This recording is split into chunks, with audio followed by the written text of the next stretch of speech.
Road ప్రయాణం చేసేటప్పుడు జాగ్రత్తలు వహించండి. మనం సక్రమంగా వెళ్తున్నా కూడా ఎన్నో ప్రమాదాలు పొంచి ఉంటాయి.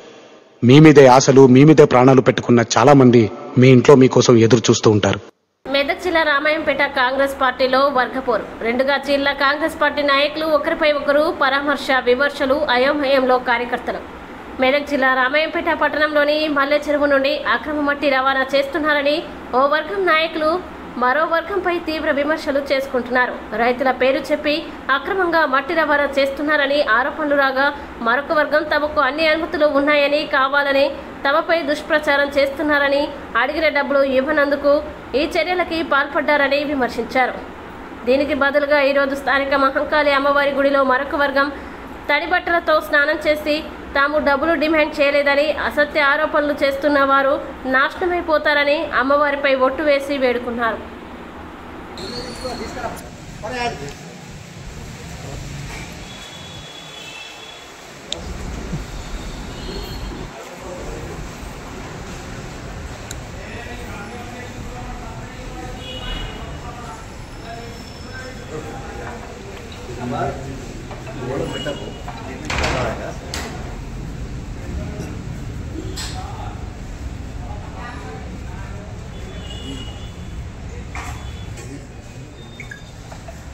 అమ్మవారి సాక్షిగా మేము ప్రమాణం చేసి చెప్తున్నాము, మేము ఎవరిని కూడా డబ్బులు అడగలేదు. అమ్మవారి సాక్షిగా మా మీద నింద మోపిన అక్రమార్కులు నాశనమైపోతారా చేయాలని అమ్మవారిని కోరుతున్నాము.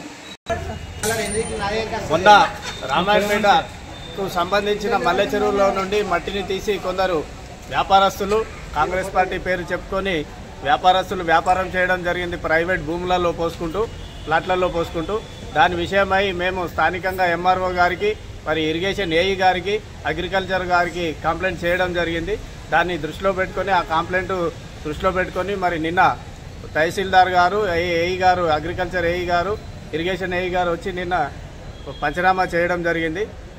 దీని తరఫున మేమైతే ఎవరైతే మట్టి వ్యాపారం చేస్తున్నారో వాళ్ళు కూడా ప్రెస్ మీట్ ఇవ్వడం జరిగింది. మా పైన కంప్లైంట్ చేసిన వారు దురుద్దేశంతో మమ్మల్ని డబ్బులు అడిగారు, మమ్మల్ని వర్క్లో పార్ట్నర్షిప్ ఇవ్వమని అడిగారు.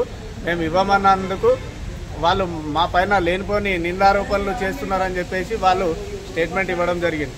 నేను ఇప్పుడు చెప్తా ఉన్నాము, దాన్ని నిన్న అదే ప్రకారంగా మరి మేము మిమ్మల్ని ఏ క్వశ్చన్ కూడా ఎప్పుడు కూడా డబ్బులు అడగలేదు, వర్క్ పార్ట్నర్షిప్ ఇవ్వమని మేము అడగలేదు. మీకు నిజంగా దమ్ముంటే, ధైర్యం ఉంటే మహంకాళి అమ్మవారి మీద ప్రమాణం చేసి చెప్దాం రండి, మేము తడి బట్టలతో ప్రమాణం చేస్తామని చెప్పడం జరిగింది. సమయం కూడా 10:30కు చెప్పడం జరిగింది. మరి ఆ 10 గంటల నుండి ఈరోజు ఉదయం 10 గంటల నుంచి ఇప్పుడు 11:30 వరకు కూడా మేము మహంకాళి అమ్మవారి సన్నిధానంలో ఉండడం జరిగింది. ఇప్పటి వరకు కూడా మా పైన ఆరోపణలు చేసిన వారు ఎవరు కూడా ఇక్కడికి రాలేదు. కాబట్టి మేము అమ్మవారి మీద ప్రమాణం చేసి చెప్తా ఉన్నాం. స్థానికంగా రామాయంపేటకు సంబంధించిన ఏవైతే పనులున్నాయో, ఏవైతే ఏ సమస్యలు ఉన్నా కానీ మేము స్థానికంగా ఉన్న వాళ్ళమే పరిష్కరించుకుంటాం, అవి చేసుకుంటాం. మీరు నాన్ లోకల్గా ఉన్న శ్రీధర్ రెడ్డి కానీ, మరి ఇసుక మల్లారెడ్డి కానీ ఎవరైనా సరే మీరు స్థానికులు కాదు, నాన్ లోకల్. మీరు మీ పరిధిలో మీరు ఉండాలి. రామాయంపేటకు సంబంధించి మా దాంట్లో తలదూర్చొద్దని చెప్తా ఉన్నాం. అట్లాగే రిపోర్ట్ ఇచ్చిన తర్వాతనే వాళ్ళ బిల్లు శాంక్షన్ చేయాలి. అప్పటి వరకు కూడా మీరు ఆ బిల్లులు నిలిపివేయాలని కోరుతా ఉన్నాం. సరిగ్గా నాణ్యత లేదు కాబట్టి స్థానికులు అందరూ కూడా కంప్లైంట్ చేయడం జరిగింది. వాళ్ళని తక్షణమే ఆ బిల్లులు నిలపాలని కోరుతా ఉన్నాం. నిజంగా మమ్మల్ని ఎదుర్కోవాలని కూడా రాజకీయంగా ధైర్యంగా ముక్కుచూట ఎదుర్కోండి, కానీ లేనిపోని ఆరోపణలు మా పైన చేసి ఇప్పుడైనా మానుకోవాలని చెప్పి ప్రతి ఒక్కరికి కూడా హెచ్చరిస్తున్నాము. మీరు ఇంకొకటి ఏంటంటే, కాంగ్రెస్ పార్టీ సీనియర్ నాయకుడు అని చెప్పుకొని గతంలో 5 ఏళ్ళు సర్పంచ్ చేసిన రామచంద్ర గౌడ్ గారు కూడా నిన్న ప్రెస్ మీట్లో మాట్లాడడం చాలా హాస్యాస్పదం. ఎందుకంటే రామాయంపేటలో ఎఫ్టెల్ ల్యాండ్ అనేది ఆయనకు తెలియదా? ఆయన 20 ఏళ్ళుగా కాంగ్రెస్ పార్టీలో ఉంటున్నారు. ఇరు వర్గాలను కూర్చోబెట్టాల్సింది పోయి వన్ సైడ్ మాట్లాడుతున్నారు. ఇది మాత్రం మేము దీన్ని తీవ్రంగా ఖండిస్తున్నాము. అలాగే ఆయన వేరే కుంటల గురించి మాట్లాడుతున్నారు. కస్మన్ కుంట గురించి మాట్లాడారు, తోడలు వచ్చిన కుంట గురించి కూడా మాట్లాడారు. ఆ తొడలు వచ్చిన కుంటలో పర్మిషన్లు ఇచ్చింది నువ్వు కాదా రామచంద్ర గౌడ్ గారు? నీ సర్పంచ్ హయాంలోనే దాని పూడికలు జరగలేదని మేము అడుగుతున్నాము. అలాగే నీకు రామాయంపేటలో కుంటలు గురించి వివరాలు చేస్తా, తోడలు వచ్చిన కుంట అనేది రెవెన్యూ రికార్డులలో ఉందనుకుంటున్నావా? మీకు ఫస్ట్ అవగాహన తెచ్చుకున్న తర్వాత మాట్లాడితే బాగుంటుందని చెప్తున్నాను. అలాగే మీ హయాంలో కాదా రాజేంద్ర నగర్ బంజర్ తోటలను కబ్జా చేసి చెట్టలు చేసి అమ్ముకున్నది. అలాగే మీ తమ్ముడు కాదా బాలాజీ టెంపుల్ దగ్గర 2 ఎకరాలు రిజిస్ట్రేషన్ పెట్టుకుంది. అలాగే ఎన్నో అక్రమాలు ఉన్నాయి రామాయంపేటలో.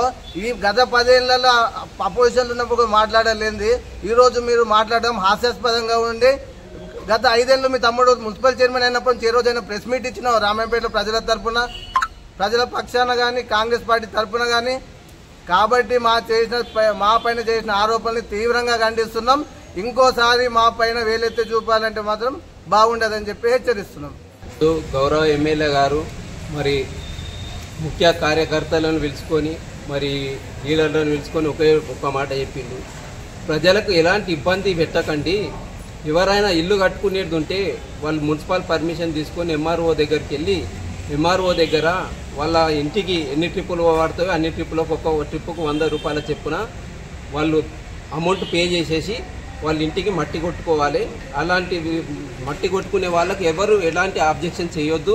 ప్రజలకు ఎవరు ఇబ్బంది పెట్టినా ఇలాంటి అవకతవకలకు పాల్పడ్డా ఎవరైనా సరే లీడర్లని చూడను కార్యకర్తలని చూడకుండా మీ యొక్క తిత్తి తీస్తా జాగ్రత్త అని మాకు ముందే హెచ్చరించడం జరిగింది. ప్రతి ఒక్కరూ ఈ మాటను దృష్టిలో పెట్టుకొని ప్రతి ఒక్క కార్యకర్త అయినా లీడర్ అయినా సరే అధికార పార్టీ అనేది మన భావన పోకుండా అన్యాయాలకు అక్రమాలకు మనం పాల్పడినట్టయితే అది కాబోయే మన ఎమ్మెల్యే రోహిత్ గారు యువ ఎమ్మెల్యే మీద పడుతుందని ఒకటి ముందుగా ఆలోచన చేసుకోవాలి ప్రతి ఒక్కరూ. ఈరోజు వెంచర్లోనే ఎవరైనా సరే మట్టి కొట్టాలనుకుంటే అలాంటి వాళ్ళకి ఎట్టి పరిస్థితుల్లో పర్మిషన్ ఇవ్వబడదు. అలాంటి వాళ్ళకు ఎట్టి పరిస్థితుల్లో మీరు కూడా మట్టి కొట్టద్దని మనకు ముందే హెచ్చరించడం జరిగింది. కాబట్టి అది మర్చిపోయి అధికార పార్టీలో ఉన్నామని చెప్పి మనం ఏది చేస్తే అది నడుస్తుందని చెప్పి మీరు కొంతమంది కలిసి మరి రియల్ ఎస్టేట్కు మట్టి కొట్టడం ఎంతవరకు సమంజసం? మరి మీరు మట్టి కొట్టడం వల్ల కొద్దిగంత డబ్బు మీకు ఆదా రావచ్చు, కొంచెం సంపాదించుకోవచ్చు. కానీ ఆ డబ్బు వల్ల మన ఎమ్మెల్యే గారికి ఎంత చెడ్డ పేరు వస్తుంది, ఎంత బ్యాడ్ నేమ్ వస్తుంది, అదొకటి దృష్టిలో పెట్టుకోవాలి. గౌరవ ఎమ్మెల్యే గారికి చెడ్డ పేరు తీసుకొస్తామంటే ఎట్టి పరిస్థితుల్లో సహించేది లేదు, ఊరుకోమని హెచ్చరిస్తున్నాం. కాబట్టి ఇక నుంచైనా కలిసికట్టుగా గౌరవ ఎమ్మెల్యే గారికి మంచి పేరు తీసుకురావాలని చెప్పి ప్రజాసేవ చేయాలని ఉద్దేశంతో మరి మన కాంగ్రెస్ పార్టీలో ఉన్న మనమే ఇలాంటి అవినీతికి అక్రమాలకు పాల్పడుతుంటే మరి ప్రతిపక్షం వాళ్ళు ఇంకెంత దౌర్జన్యాలకు పాల్పడతారో ఒకసారి ఆలోచించుకోండి. మన ఛానల్ని చూస్తున్న ప్రతి ఒక్కరూ సబ్స్క్రైబ్ చేసుకొని లైక్ చేసి షేర్ చేయడం మర్చిపోకండి.